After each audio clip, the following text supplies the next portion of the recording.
Pessoal, estamos aqui do Instituto Bíblico Bereia, Seminário Teológico em Nova Iguaçu.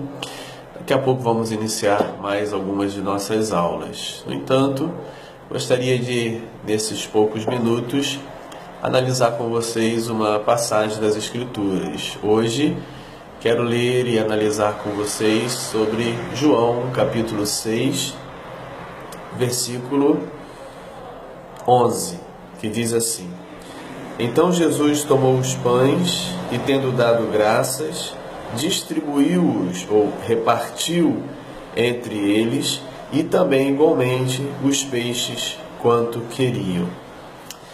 É muito interessante que, ao lermos as 6 narrativas sobre a conhecida multiplicação dos pães nos evangelhos, são 2 em Mateus, 2 em Marcos, 1 em Lucas e 1 em João, é muito comum criar-se uma 7ª narrativa.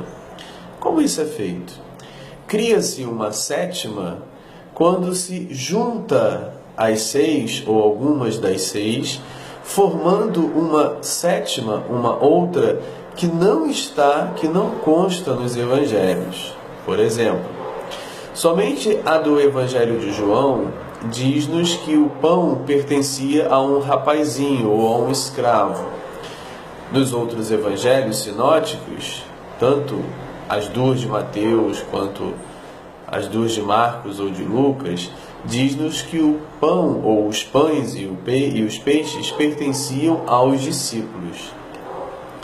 Mateus, Marcos e Lucas dizem que Jesus toma o pão, entrega aos discípulos e estes discípulos leva até as multidões.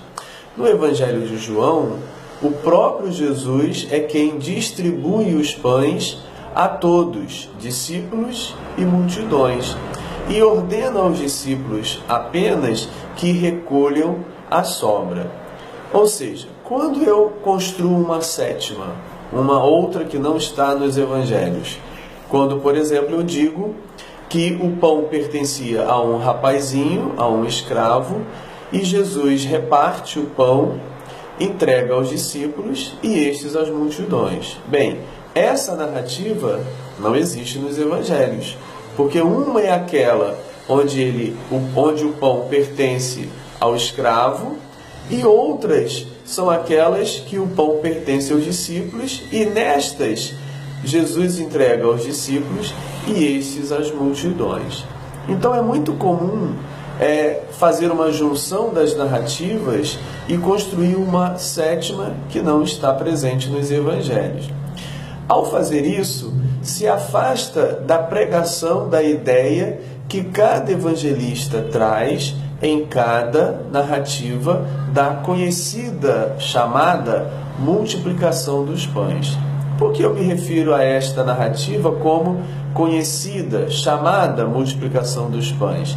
Porque nenhum evangelista chamou este ato de Jesus de multiplicação dos pães. Podemos ler as 2 de Mateus, podemos ler as 2 de Marcos, podemos ler a de Lucas e a de João. Nenhum evangelho diz no texto bíblico que o que Jesus fez foi uma multiplicação. Apenas dizem todos eles que Jesus reparte o pão. E aí deveria nos chamar a atenção e nos levar a uma pergunta: por que os evangelistas não chamam este ato de Jesus de multiplicação dos pães, e sim que Jesus repartiu o pão? Qual é o propósito deles? Que tipo de ensino eles querem transmitir ao chamar, ao falar, ao dizer que Jesus repartiu o pão?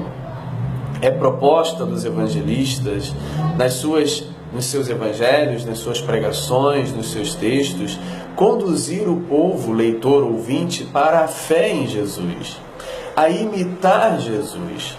O objetivo deles não é destacar o fenômeno, o espetáculo do milagre de uma multiplicação de pães, mas sim destacar que Jesus repartiu o pão que estava na sua mão. O pão que foi trazido até ele repartiu.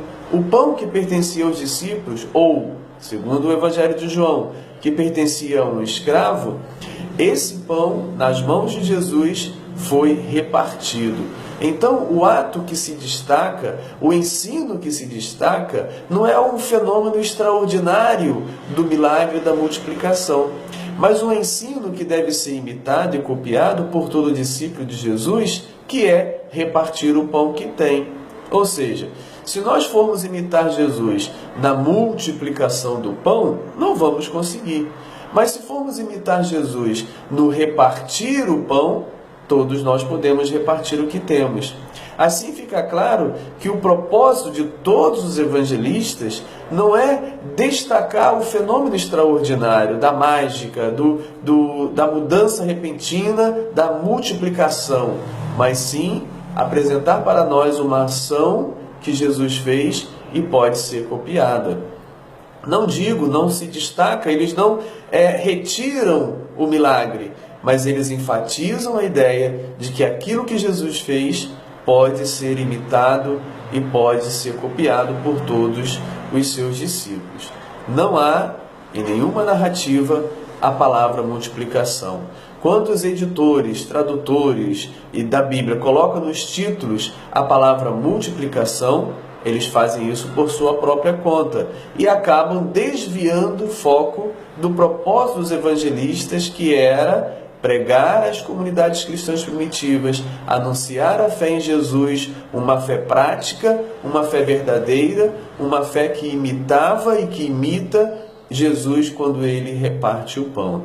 Portanto, precisamos ler com muita atenção as Escrituras e não colocando palavras que lá não estão, que os editores colocam, que os pregadores nas suas imaginações criativas acrescentam. Mas nós precisamos nos ater ao que os evangelistas disseram e tentar entender quais eram as suas pregações nos evangelhos, quais eram os seus objetivos pedagógicos para alcançar um objetivo específico, que é a fé em Jesus.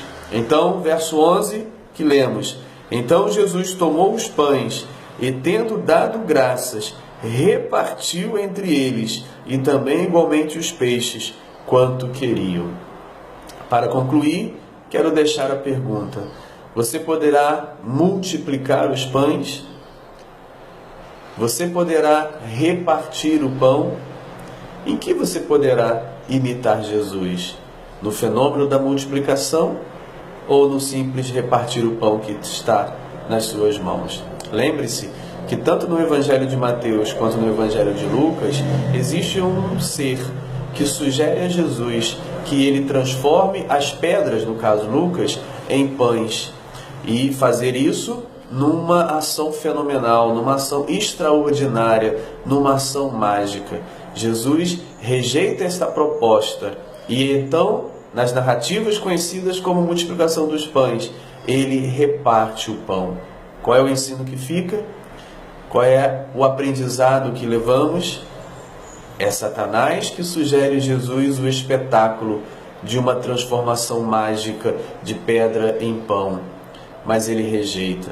No entanto, este mesmo Jesus, em lugares isolados, pega o pão que tem na mão e reparte. E com isso, ensina os seus discípulos que, repartindo o que temos, podemos alimentar uma multidão de famintos.